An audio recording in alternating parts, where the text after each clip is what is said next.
le corps, ils prennent ce qu'il y a de pire, quoi. Bon, les vaccinations, passons. Les métaux lourds, rôle du mercure, l'utilisation des médicaments chimiques, j'ai parlé beaucoup des anti-inflammatoires non stéroïdiens, et puis aussi de la cortisone qu'on donne, notamment en pédiatrie, pour n'importe quoi. Une petite laryngite, une laryngite c'est quand on respire un peu comme ça et qu'on tousse toute phoque. On donne du Célestène, c'est de la cortisone très facilement, même si l'enfant va bien, quoi. La santé, les causes de l'altération de la santé de la population dépassent maintenant le rôle du médecin et vraiment est un problème politique, un problème de société. J'avais fait à la demande de l'association un topo sur les produits chimiques, et j'avais dit mais je connais rien sur le sujet. On m'a dit c'est pas grave, on m'a donné un document, j'avais visionné, puis je m'étais intéressé. Effectivement, quand on va dans le détail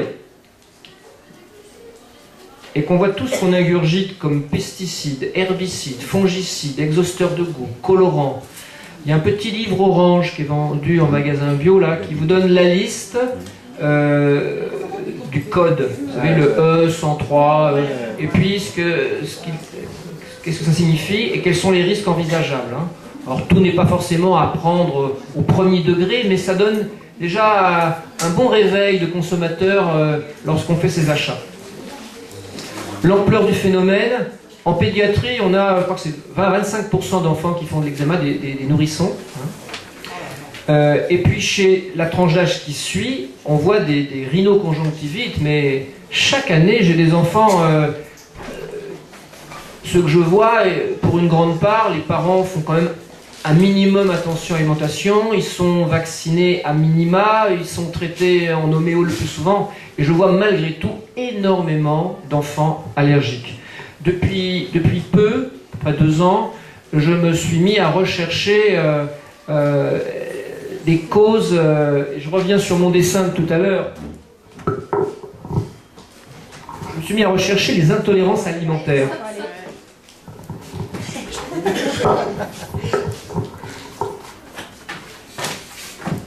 Pour faire vite, la médecine officielle ne reconnaît que les allergies qui passent entre autres par les anticorps qu'on appelle les IgE.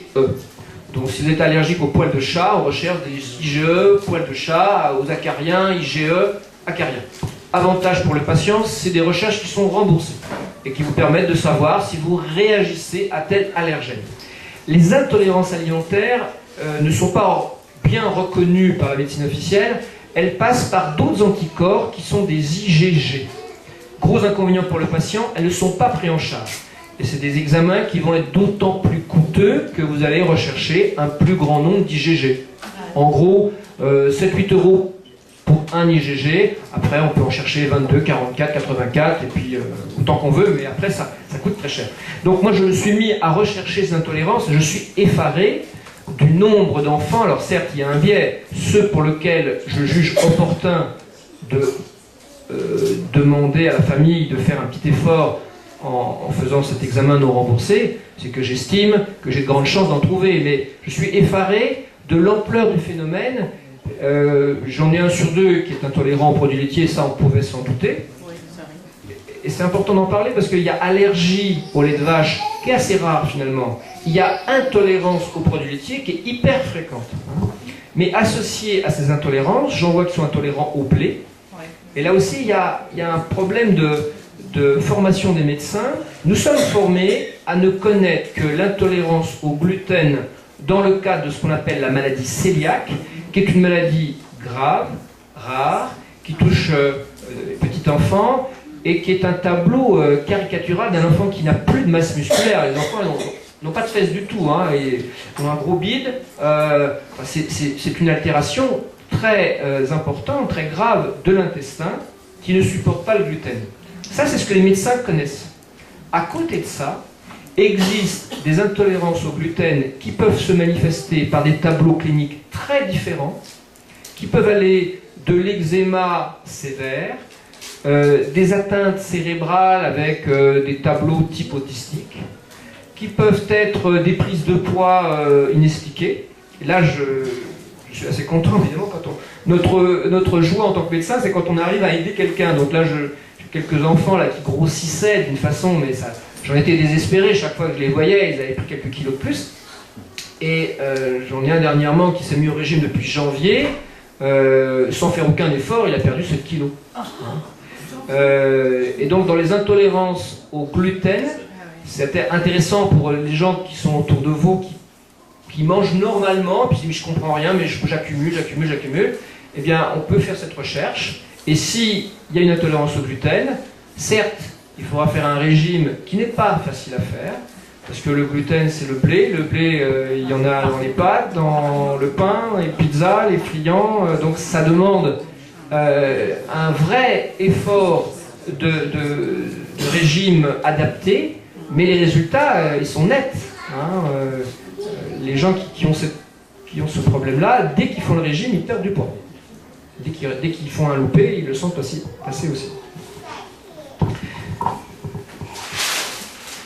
Alors, je voulais revenir sur mon schéma. Voilà. Alors, quel est le mécanisme de ces intolérances? Parce que pour moi, ça va devenir le problème numéro 1. J'ai marqué sur mon topo, donc grande fréquence de la dermatite atopique, épidémie de rhinoconjonctivite, de l'asthme. De mon époque, entre guillemets, d'écolier, c'était un enfant par classe asthmatique. À l'heure actuelle, on est à 3-4 par classe. Actuellement, les chiffres que j'ai eu récents, c'est 30% de Français allergiques. Moi, je suis devenu allergique à l'âge de 10 ans, donc ça fait 40 ans. J'étais le seul, on connaissait personne autour de nous qui était allergique. Donc il y a 40 ans, c'était rare. Maintenant, qui ne connaît pas d'allergique autour de lui? Qui mouche, qui coule, toute l'année, ou à la période des pollens, ou quand il croise un chat, ou quand il monte dans le grenier. Ils nous prédisent 50% de Français allergiques d'ici 2050. Ça veut dire que la médecine chimique a de beaux jours devant elle. Hein. Donc, quelle est la cause? Je vous explique le mécanisme. Alimentation moderne, usage d'antibiotiques, naissance par césarienne. On peut multiplier les facteurs qui vont prédisposer à une altération de la paroi intestinale. Il y a donc ce fameux Leckegit syndrome, c'est-à-dire le syndrome de l'intestin poreux. L'intestin étant poreux, il peut laisser passer n'importe quoi. Au lieu que les micronutriments passent à travers la cellule, ce sont des gros déchets qui passent entre les cellules. Et on peut rajouter un facteur, c'est le fait de manger vite, de mal mastiquer. J'ai passé 2 soirées de formation sur le seul effet de manger trop rapidement. Vous vous rappelez ce film de Chaplin, là, Les temps modernes, avec... Eh bien, notre chaîne alimentaire, c'est comme une chaîne industrielle. Chaque ouvrier a une tâche spécialisée. Si un ouvrier loupe son travail, les autres ne rattraperont jamais. Donc, l'aliment qui sera mal mastiqué, donc mal salivé, donc mal prédigéré, l'estomac ne rattrapera pas le travail. Et donc, on va retrouver dans l'intestin, non pas un tout petit segment d'acide aminé qui passerait dans la cellule, comme il faudrait, non pas un énorme bout de protéines qui ne pourrait pas rentrer, qui sortirait par la sortie, ça c'est un moindre mal. Chose pire, on retrouve des bouts intermédiaires, qu'on appelle des peptides, c'est-à-dire c'est pas l'acide aminé, c'est pas la grosse protéine, c'est entre les deux. Et ces peptides vont donc passer entre les cellules, et là vont être reconnus par notre système immunitaire comme des agresseurs, comme des dangers potentiels. Et à partir de ces macromolécules, c'est-à-dire de ces grosses molécules qui passent anormalement à travers l'intestin, eh bien, on va voir éclore toute une série de pathologies.